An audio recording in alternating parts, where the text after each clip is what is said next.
this episode of Trial Story. I didn't realize she was dead already. The Newtons' 2-year-old girl shot dead. Now her parents stand trial. This loaded .357 Magnum within the reach of 3-year-old Jonathan Newton. But the Newtons didn't pull the trigger. They're asking for a just verdict. From opening statements to the verdict, Toddler tragedy, negligence with a loaded weapon. That little girl kind of touched everybody's heart. She was a little angel.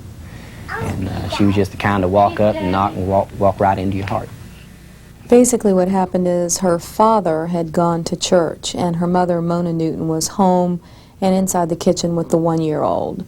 The 3.5-year-old Jonathan and his sister, Brittany, the girl who was shot, were playing near the master bedroom. There's a high crime rate here.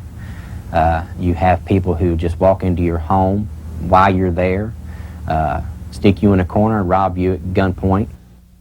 This is a story about guns and a story about children. Specifically, the Newton children. On March 29, 1992, 2-year-old Brittany Newton was shot in the head. But Brittany Newton was not shot by an intruder. She was not shot in a holdup. She was shot by her 3-year-old brother, Jonathan. Jonathan retrieved a loaded .357 Magnum from the waterbed in the master bedroom, pointed it at his sister. He demonstrated for the detectives that he used both fingers to pull the trigger and fired one shot, which went through the head of 2-year-old Brittany, killing her practically instantly. I'm the fatherly type. I love that little girl to death. It's still a tragedy. We have not really had time to really sit down and really grieve about the loss of our daughter. Ernie and Mona Newton are still grieving. Mona had been in the next room with her infant daughter, Erin, when Jonathan Newton pulled the trigger. Never seen 2 happier people in my life. And then when little Jonathan was born, that was one of the greatest days in their lives. They had them a son. Little did they realize that in almost 4 years that this tragedy would come from the little boy. Look at this 3-year-old. He's a baby. He's just a baby, and he should never have been exposed to all of these firearms. Ernie Newton is a truck driver. Mona Newton, a laid-off physician's assistant. Both are avid churchgoers in their hometown of Jacksonville, Florida. Now, they're being charged with causing the death of their own daughter. This case speaks for itself. Their 3-year-old child took their loaded firearm and killed their 2-year-old child. The parents have to be at fault. Although Jonathan pulled the trigger, Ernie and Mona Newton are being held legally responsible. They are going on trial. To lose a child and then to have someone smear it in your face is absolutely devastating, especially when you know you're not guilty. It's really hard to explain. They make you feel now like you're not part of society. Mona and Ernie Newton are being tried under an unusual law, a 1989 Florida statute that requires gun owners to store loaded firearms out of the reach of their children. The Florida law makes it a felony if a gun, improperly stored, is used by a child to hurt or kill someone. Every year, more than 500 children are killed in accidental shootings. But since 1989, when Florida passed its Kids and Guns law, 9 states have passed similar laws to protect children. Judy Soto helped get the Florida law enacted after her son was killed by a friend in an accidental shooting. I know what grief and pain they're going through, and the loss of a child is the worst thing that can happen in your life. And the horror is going to continue for them. However, it cannot let me be blind to the fact that a negligent gun owner was the cause of that death. Super firepower McDonald's hadn't got a chance. But it's not a simple issue in Florida. Guns are commonly bought for protection and hunting. Not everyone in Jacksonville believes the law is a good thing. Can you legislate responsibility into people? Probably not. We've never been able to. We've got great, strong anti-drug laws, and yet we have a drug problem. By legislating a law, you can't make people do something they're supposed to do anyway, which is take care of their children. Ernie Newton says he was taking care of his kid, keeping the loaded .357 Magnum between his waterbed mattress and bed frame for protection. He says it was safely out of the reach of his 3-year-old son, but close enough to safeguard his family. I do believe that here you need something in your home for protection. Now, if you can afford to put burglar bars around your home, or you can afford to have a security system in your home and all that stuff, that's fine, but I can't afford that. The Newton's lawyer, Alan Rosner, says Ernie and Mona Newton did nothing wrong. We think the defense will be successful, but you know, at this stage, it would be inappropriate for me to comment about the defense and the strategy and what we intend to place before the jury. But prosecutor Angela Corey Lee says it's clear that the Newtons broke the law. Quite frankly, this case speaks for itself. The child got the gun and used it, therefore it was accessible. The Newtons will be tried in this courtroom in downtown Jacksonville. And the prosecutor says she will introduce more than just the .357 Magnum that was hidden in the waterbed. I've never seen a crime scene where there were this many guns, whether they're loaded or unloaded, holsters and everything, just sitting around like it's a part of the landscape. It's unbelievable. Prosecutors will be allowed to introduce that evidence. Guns, they say, were scattered throughout the Newtons' bedroom. Guns, they say, that created a dangerous atmosphere for the children. All you have to do is walk into the bedroom and you're confronted with holsters, guns. It reminds me of the Old West. The issue before the jurors, 3 men and 3 women, is this. Did Ernie and Mona Newton keep their gun in a place which a reasonable person would consider secure?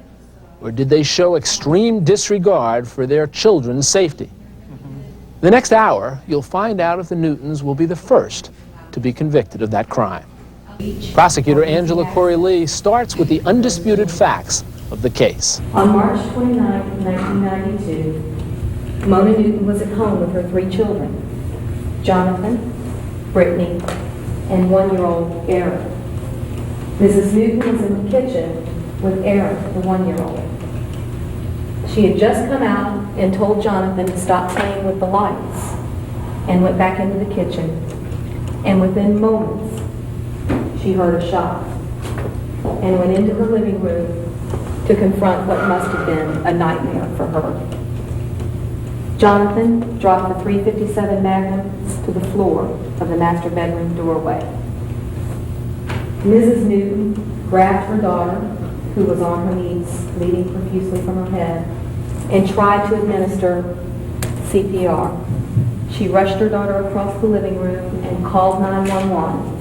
And then she called her next door neighbors, Evelyn and Neil Atkinson, who of course rushed right over to help out. But despite Mrs. Newton's efforts, and despite the efforts of the rescue personnel who came in, Brittany Newton died within a minute or 2 of being shot through the head. And ladies and gentlemen, what had been the playground for Brittany and Jonathan Newton, that entire house, the state will prove to you that it was nothing more than a death trap for those children. You will see the gun that was used in the shooting. You will see many other guns that were accessible to those children that were retrieved from the master bedroom of that home. Ladies and gentlemen, at the conclusion of the state's case, we expect that based on the evidence and based on the law, and not considering sympathy, that you will find these defendants guilty of culpable negligence. Thank you. Defense attorney Alan Rosner. What you're going to find is that gun that was used that shot and killed Brittany Newton. That was the one gun that they had for home protection, to protect their home, their property, and their family.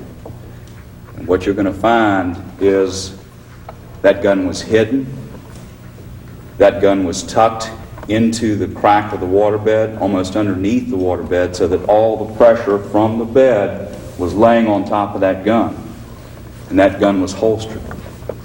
And the reason for that is to keep those 3 children and to keep that child, Jonathan, from getting to that gun.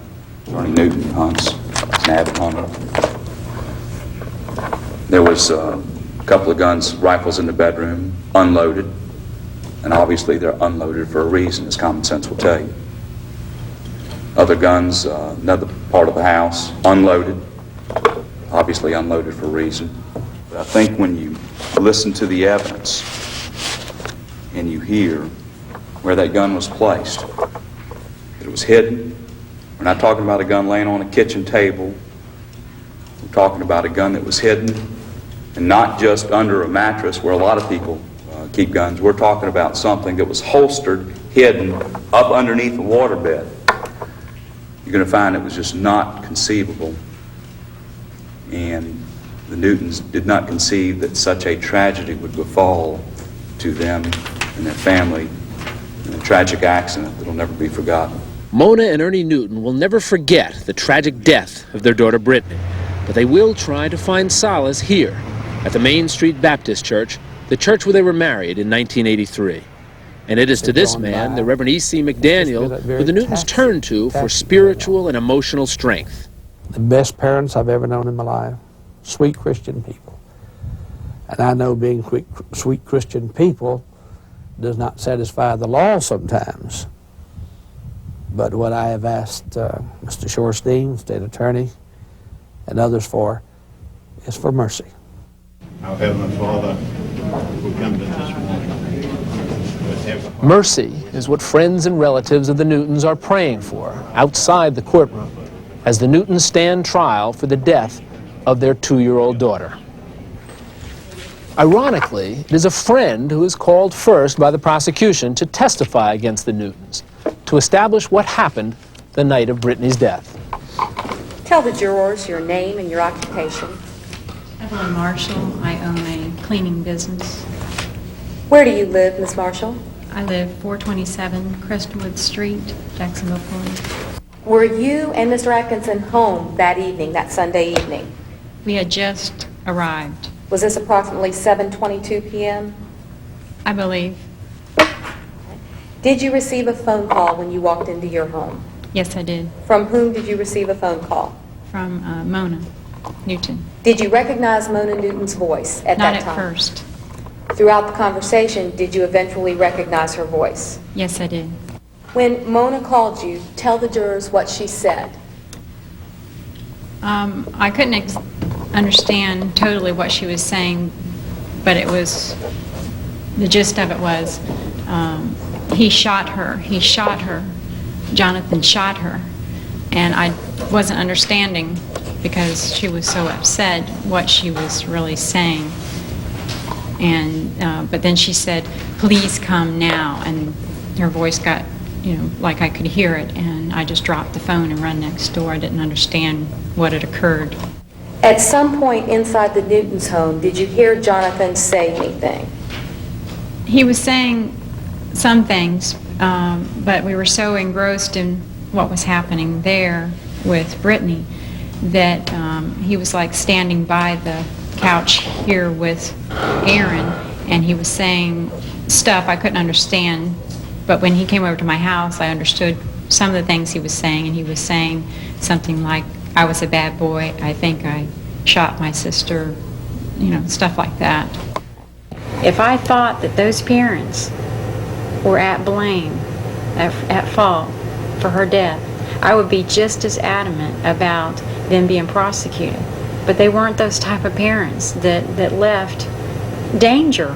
I mean, like she said, it was, what did she say? A battlefield or something that she used today, Angela Corey. It wasn't. As a friend and supporter of the Newtons, Evelyn Marshall gives the defense an unusual opportunity on cross-examination to help the Newtons' case. She lives next door and often visits the Newtons' home. Have you ever seen Jonathan with a gun? No, never. Never? Never. How about a toy gun? Not even a toy. Do you ever see any of the Newton children playing with toy guns? No. Like I say, I have a view of their backyard. There's the areas that they would play is right out my windows. Have you ever seen a .380 automatic pistol, or I'm sorry, an automatic pistol laying on the shelf of the headboard of the waterbed all the times you've been over there? I've never seen any guns anywhere in the home. Okay. I mean, my daughter went there, I wouldn't want How about the guns that are on the rack above the roll-top shelf? That's the only ones, as I gave a deposition, the only guns I saw were on a hunting rack. Right. As you enter the master bedroom. According to Marshall, the Newtons are responsible parents who kept their guns secured. That's in direct contradiction to the prosecution's case. The next witness is Evelyn Marshall's roommate and boyfriend. State your full name for the record. Melville O'Neill Atkinson, Jr. What is your occupation? I've handled rental property and helped my girlfriend in her cleaning business. Melville Atkinson, like his girlfriend, went to the Newtons soon after the shooting. Sir, did you talk to Ernie Newton at any time after this incident? Yes. What did Ernie Newton tell you about the location of that gun? It was my understanding that it was underneath a waterbed mattress. Did you understand which waterbed or which room that was in? Yeah, in Mona and Ernie's bedroom. Did you know anything about any guns behind the door of the master bedroom? No, ma'am. Okay. Did you know whether or not Ernie Newton owned any other guns? Well, I knew he had some hunting guns and just assumed he had a pistol. This house, burglarized. This house, burglarized. That house, burglarized. That house, car stolen. I can go all the way down the bottom. Nobody's ever been caught for none of it. So Ernie has a gun, or we have a gun to protect himself. A tragic accident happened, and they want to put us in jail. On cross-examination, Melville Atkinson gets even more of a chance to testify on behalf of his friends. Of all the times that you've been in there, have you ever seen a loaded gun laying around that house? No, sir. Where somebody can get to it? No, sir. The only guns that I've seen, he had some hunting guns up on a rack. Right.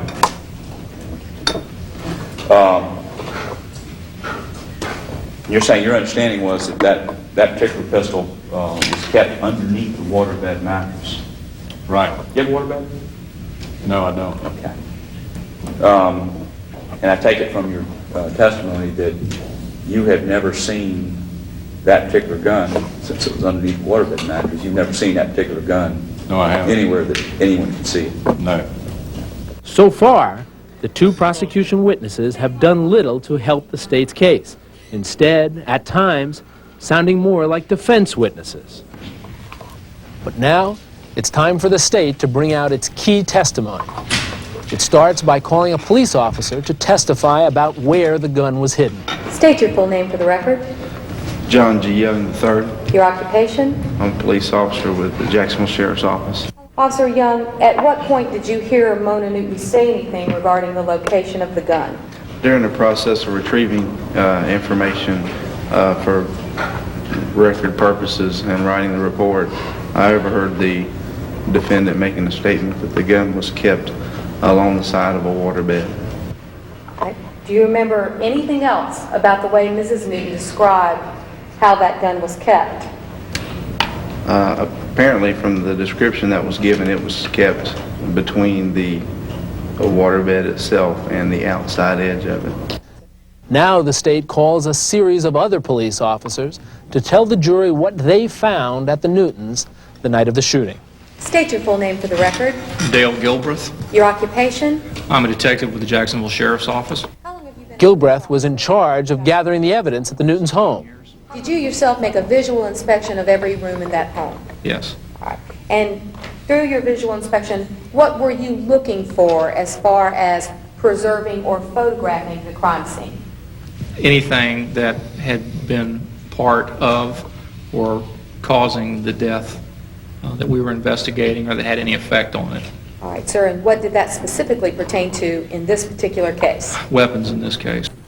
In order to prove culpable negligence, the state must show that there was a course of conduct, some sort of a pattern of reckless behavior that caused the injury to the person.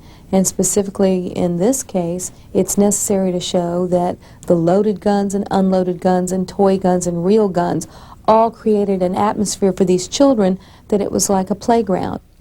According to Gilbreath, there were 9 guns found in the Newton home. The gun used in the shooting, another loaded handgun, and 7 unloaded guns. There was also a toy M16. Detective Gilbreath, explain to the jury why you directed certain items to be taken into evidence and that certain items remain in the home. In reference to the guns, we had the guns removed that were accessible to a child. Do you need me to ask the question again? I believe I understand it. I removed items that I felt were accessible below a 3 or 4 foot line in height from the floor that were available. Those items were 5 guns, including the 2 that were loaded, and the toy M16. On cross-examination, co-defense counsel Butch seizes a window of opportunity. The last question that Ms. Corey asked you was talking about the guns that you made the decision as lead detective to remove from the home. And you made the decision as lead detective to remove the 2 rifles behind the door. Is that correct? Yes. All right. Now, both of those rifles were, in fact, completely empty. Yes. Not loaded. Correct. Okay. So, sir, isn't it true that the only damage that either one of those children could have done to one another with that is hit them over the head with it or push them with it? Much as they would with, say, a shovel or a rake or a hoe, anything like that you'd find around the house? If they were not loaded, yes. They weren't loaded, were they? If they were not loaded by someone. When you got there, were they loaded? No. The defense's point, it's not against the law to have guns within reach of children as long as those guns are not loaded. But the defense still has the problem of that second loaded handgun. Defense attorney Berry questions Gilbreath about whether it was really dangerous. That weapon will not fire without a round in the chamber, correct? Correct. You can take that gun, you can jump on it, you can do whatever you want to. It's not going to discharge a bullet without one in the chamber. Hopefully it would not. Well, that's physically, theoretically impossible, isn't it, sir? I am not an expert on firearms. Okay. How long have you been a policeman? 16 years. Did you receive training in firearms? Yes. Now, in all of that training and all of that experience, have you ever seen a weapon discharge a projectile when there is not a projectile in the chamber? No. The defense has scored some points, but the prosecution isn't through. State your full name for the record. Patrolman R.P. Cruz. What is your occupation? I am employed by the Office of the Sheriff, Jacksonville, Florida. I am assigned to the Evidence Technician Unit. How long have you This is the prosecution's opportunity to parade before the jury the actual guns. The first one is a .380 caliber pistol found loaded above the Newton's bed.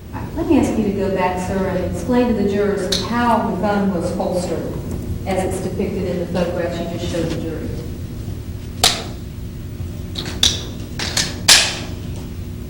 All right. And what did it take for you to unholster that gun? And that's all it took? Let me ask you to look now at State's Exhibit QQ for identification. Ask you if you recognize that exhibit. Yes, ma'am. What do you recognize that to be? This is a Crossman CO2 pellet BB gun. It operates by a CO2 gas canister. From where did you retrieve that item? This was on the floor behind the door in the master bedroom. Let me show you 3 items marked for identification as State's Exhibit TT and ask you, do you recognize that exhibit? Yes, ma'am. This is a plastic toy assault type weapon. This was leaning up against the wall in the master bedroom beside the bed right against the window dresser area. Sir, and let me show you State's Exhibit RR for identification. Do you recognize that? Yes, ma'am. This is a .22 rifle which was behind the door on the floor, leaning against a corner. Behind which door, sir? Master bedroom. Thank you. And State's Exhibit SS for identification. This is a .30 caliber Winchester rifle, which was in the same corner with the .22 caliber rifle and the BB gun. What the jury thinks of these guns could have a major impact on what it decides in this case. Did the Newtons show a pattern of recklessness by keeping guns, even unloaded guns, at home? Is the fact that Jonathan Newton got his hands on a gun enough proof that it wasn't in a safe place? The state says yes, and after a day of testimony, rests its case. How much influence will personal attitudes about guns have on this case? A case being tried in the South where, according to a recent poll, more people own guns than any other region in the country. Guns are more prevalent in the South, always have been. Most of your anti-gun control forces, if you will, are concentrated in the South. You've got more anti-gun control people in the South than you do in the North. In fact, defense attorney Alan Rosner himself owns a gun, Judge Peter Deering owns a gun, and even prosecutor Angela Corey Lee owns a gun. Now the Newtons have a chance to convince the jury that their home was a safe one, and that the gun their 3-year-old son used accidentally to kill his sister was properly stored in their bedroom. She's hanging in there. I think she's doing the best she can do. Everybody's supporting her. She has a lot of love coming into her, and I believe that's the only thing that's holding her up on her 2 feet right now. Defense attorney Alan Rosner calls Mona Newton to the stand. Ms. Newton, would you state your full name, please? Mona Doris Newton, And what is your address? 415 Crestwood Street. You married to Ernie Newton? Yes, I am. And how long have you been married? 9 years. And the address that you gave us, is that your home? Yes, it is. And do you rent that home? Yes, we do. Would you tell us back on March 29, 1992, the names and the ages of your children? Jonathan Newton, 3.5. Brittany Newton, 2.5. Aaron Newton, 1 year and 3 months. And Ms. Newton, what is your occupation, please? I'm a housewife. Were you previously employed outside of the home? I was laid off last September. Okay. And who did you work for? Dr. Grady Carter. In what capacity, please? I was a physician's assistant in his office For how long? for 11 years. Now, I want to take you back to March the 29th, 1992, if we would. And that was a Sunday? Yes, it was. And can you tell me approximately 5, 6 p.m. that evening what you were doing? Around 5:30, we go to church starts at 6 o'clock on Sunday evening, and around 5:30 we were getting, we were both sick, so one of us had to go to church, and Who went? Ernie went to church. You said he had to go. What is his, why did he have to go to church? Ernie is the director. First of all, y'all go every Sunday? Yes, sir. We go Sunday morning, Sunday night, and Wednesday. All right. Why did he have to go? We're directors of the youth department in our church, Sunday school, and I teach high school, but he is the director, so he's like over everyone. So you did some cleaning up, and what were you doing? Just straightening the living room, washing some dishes at the time. Okay. Where was Aaron? She was under my feet. Okay. That's the 1-year-old. That's the baby. Is that where she stays most of the time? Yes. How about Jonathan and Brittany? What were they doing? They were playing in their rooms. Okay. And what were they doing, if you know? We did have cartoons on and watching cartoons, but in and out watching cartoons. Were they playing with anything that you had to, that caused a problem, or you had to tell them to stop doing whatever they were doing? I had heard we have a fluorescent light sitting on the table next to the couch, and I had heard the bzzz sound come on, and I went out there and I took the light from them, put it back on the table, and made them leave it alone, and they went off to play again. Play. And I went back to wash dishes. Now, when you're in the kitchen, can you see your master bedroom? No. Okay. Your view is blocked by the corners of the kitchen. The oven.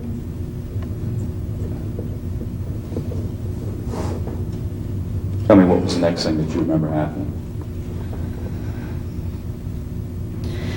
I heard a loud noise. About how long was it from the time that you told me to stop playing with the light that you heard a loud noise? 3, 5 minutes, I don't know. Okay. I'm sorry.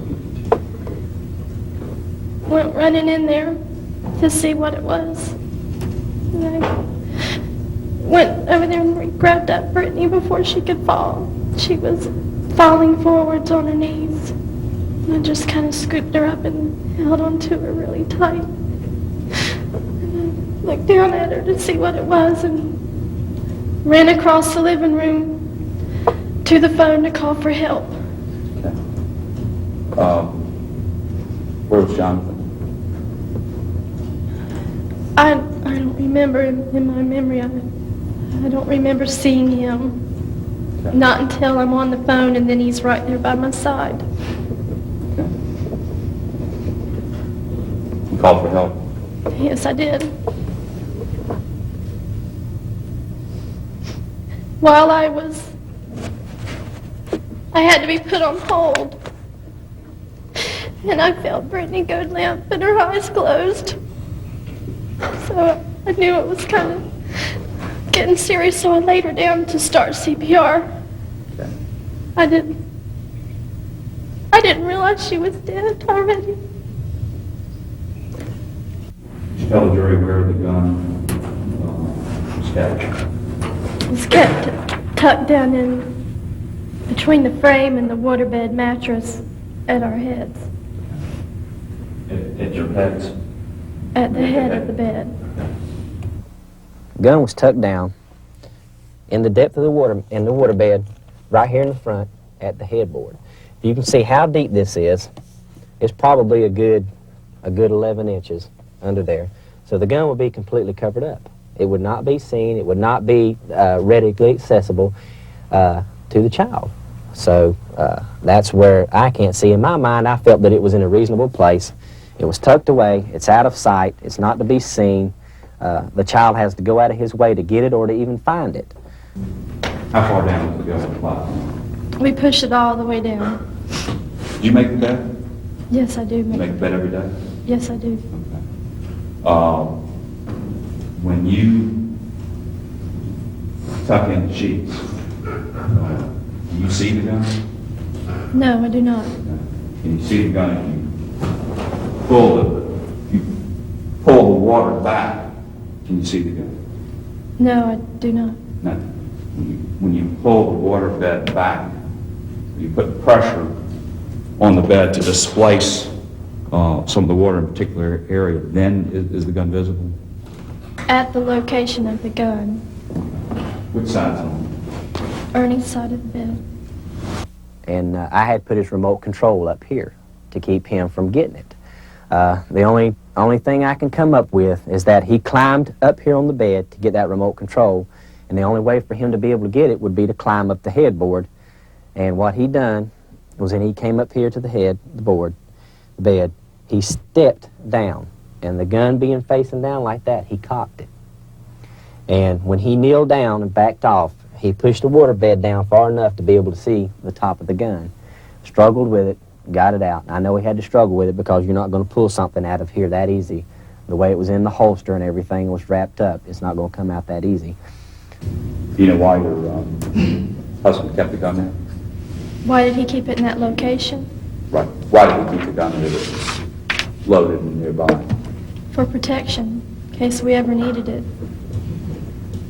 Have you had experiences with prowlers? Yes, we have several.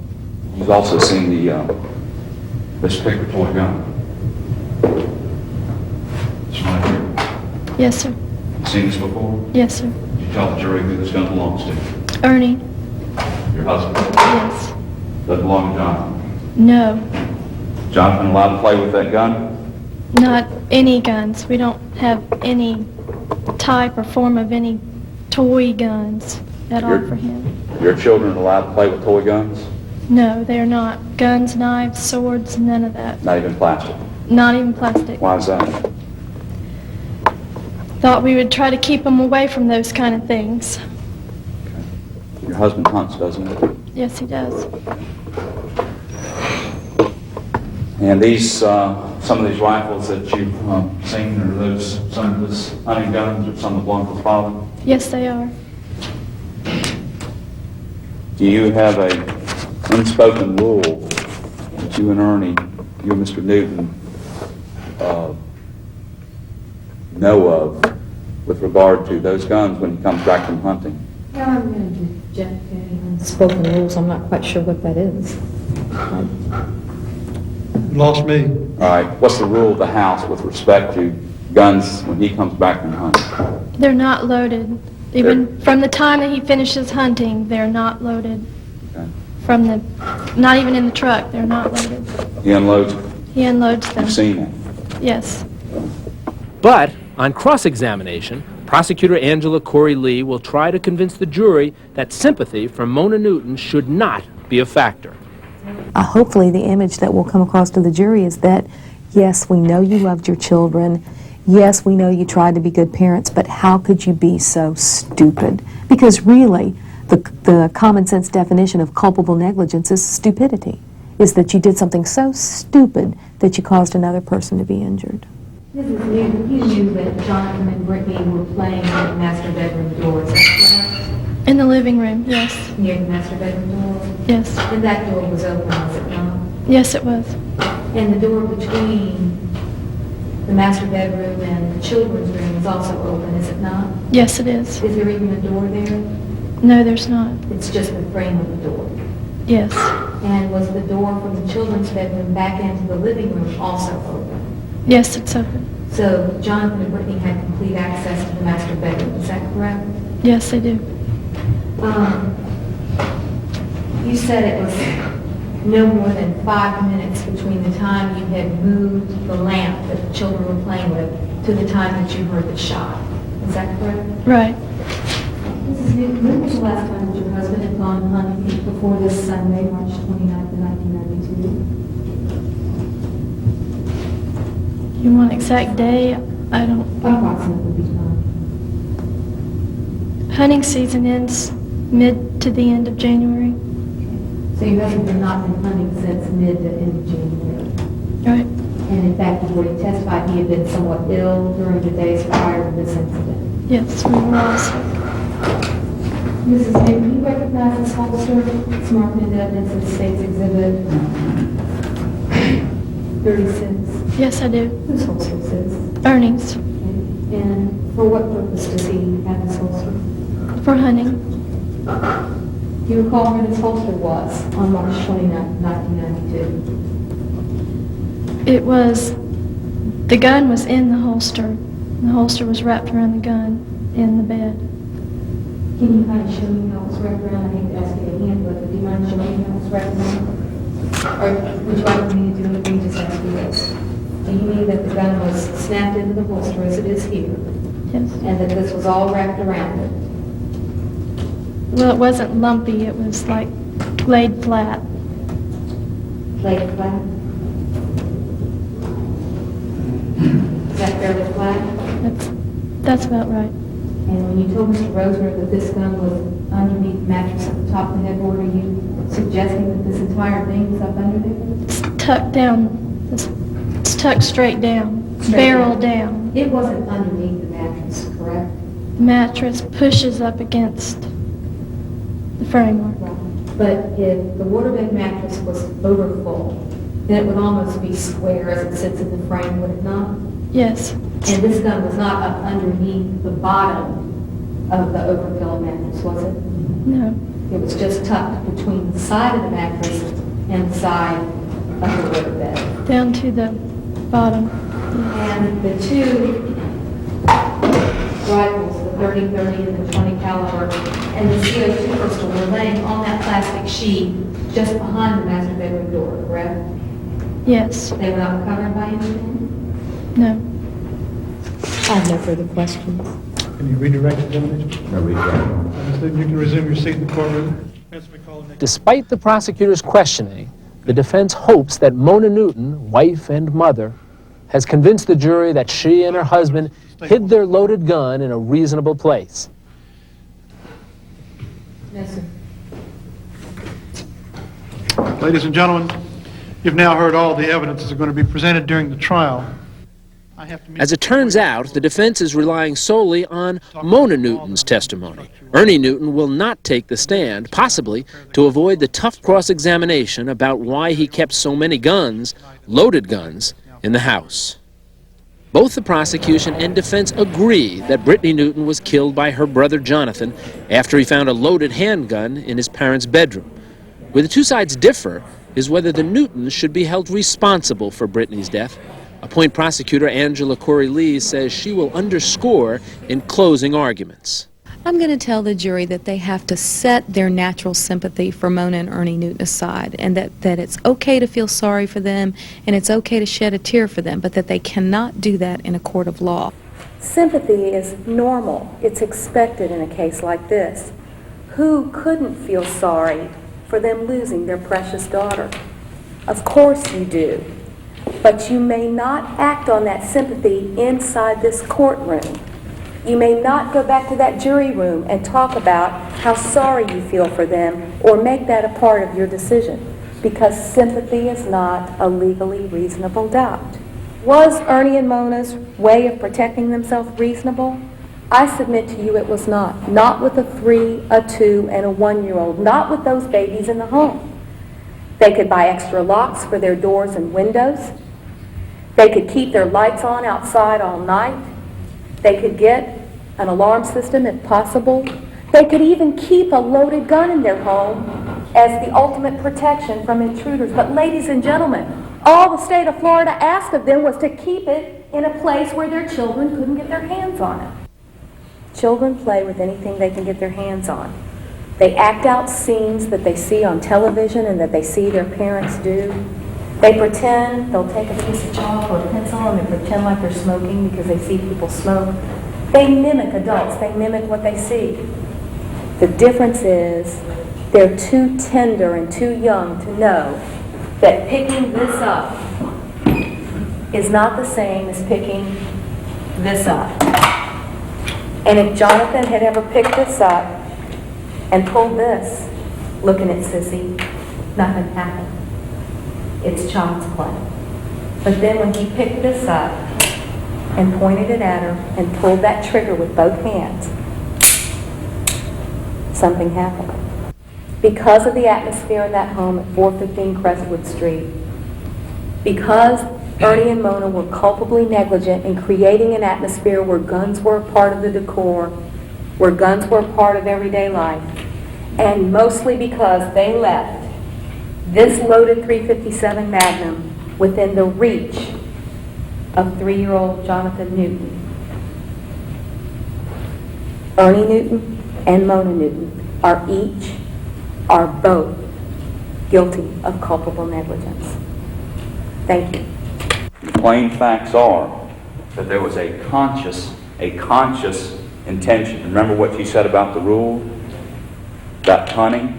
When you finish hunting, you unload the gun. You unload the gun. And as a matter of fact, after the incident occurred, every single gun in that house, with the exception of the .357 Magnum, was unloaded. You got the .380, and as Detective Gilbreath told you, that if you pull the trigger and there's no bullet in the chamber, it ain't going to fire. The only gun that could be picked up and fired was the gun that was tucked underneath the waterbed, which they thought was hidden, which they thought was inaccessible. Made a mistake. Gross carelessness, a disregard for their children's safety, an intentional violation of the rights of their children.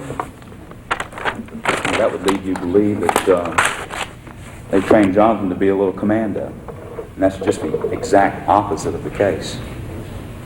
They did everything they could to teach him not to play with toy guns, and certainly not to play with real guns. You don't play with knives, you don't play with swords for that very reason. And the state wants you to think that because all these guns that were in the house that were intentionally unloaded, that because of that, well, that they were grossly negligent, and it just doesn't fly. The Newtons aren't asking for your sympathy. They're asking for a just verdict. If you're going to find, if you decide that your verdict should be guilty because you need to teach them a lesson, you don't need to do that. Price was too high. The price was too high. You know, you see lawyers and their clients, and they win a big case, and there's a big celebration. Well, let me assure you, whatever your verdict is, whether it's guilty or not guilty, there is going to be no celebration in Newton home this evening. It's going to close a short chapter of a horrible nightmare that'll never end. The lawyers are now finished. The case is ready to go to the jury. You may now retire, ladies and gentlemen. In just a moment, I'll send in the verdict forms and the evidence. When those have arrived, you can begin deliberating your verdict. The jury must decide if the hiding place that the Newtons chose for their loaded handgun between the mattress and the frame of their waterbed was a reasonable one.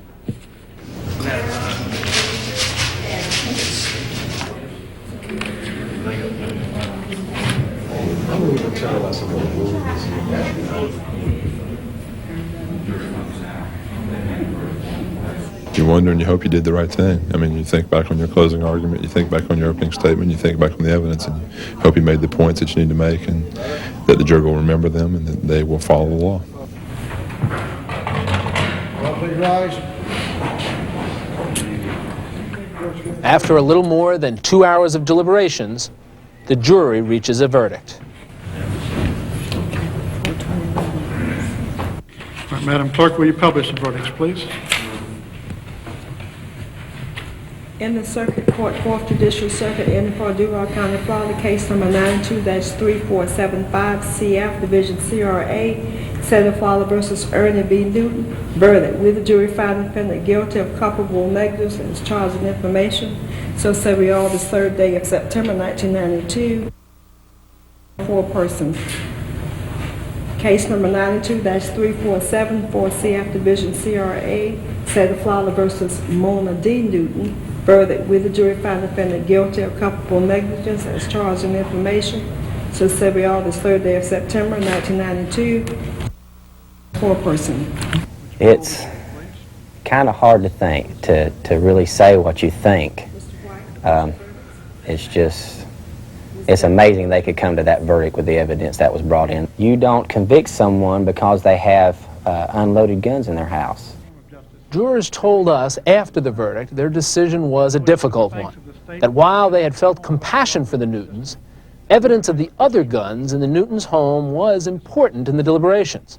But, the jurors told us, the key was that Jonathan Newton was able to find a loaded gun so quickly, and that, in itself, showed the gun was not properly hidden.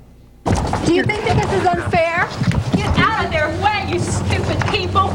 Get out of their way! Take me, Get out of their way! Do you think this is unfair? Get out of their way! Yes! These stupid police, they can't protect us. We have to have guns. The message from this trial goes way beyond just what happens between the state of Florida and the 2 Newtons. I think it impacts, hopefully, across the country to let parents know that we're going to enforce the laws that protect our children. 3 weeks after the verdict, the Newtons are sentenced. Because their crime is a felony, the Newtons face up to 5 years in prison. But the prosecutor is asking for probation only. Nothing more can be done for Brittany. She's gone. But there are still things that can be done to minimize the impact of this tragedy on Jonathan. Judge Peter Deering follows the recommendation of the prosecutor, giving the Newtons 5 years probation with certain conditions attached. They're not allowed to keep guns in their home, and they must provide counseling for their son Jonathan. It's the first felony conviction of its kind in Florida and believed to be the first in the country. And while this prosecution under the new law may end up protecting other children from accidents, it didn't result in anyone going to prison. And it has torn the Newton family apart. My life has been turned around. I've been made out to be a menace to society. I've been out, my home is a death trap. Mine and my wife's face have been plastered all over the television news down here and been exploited. Made a little bit of everything out of. So it's with the strength of the Lord, is the only way we'll be able to continue. It'll be the only way I can say we can go on. For Court TV, I'm Jack Ford.